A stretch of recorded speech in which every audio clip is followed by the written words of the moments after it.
Please go check out the latest in sneaker restoration and shoe repair tutorials by Footprints. Like these grooves right here that need like some re-grooving. You ain't gotta cut deep, just enough to give it that nice smile, like you can see there. And you just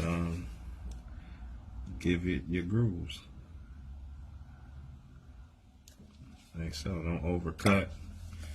You know, wherever you see you need a smile.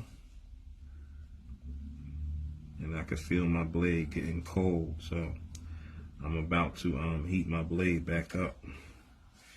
But you can see the grooves are coming out very nicely from the worn area. Let's heat it up again.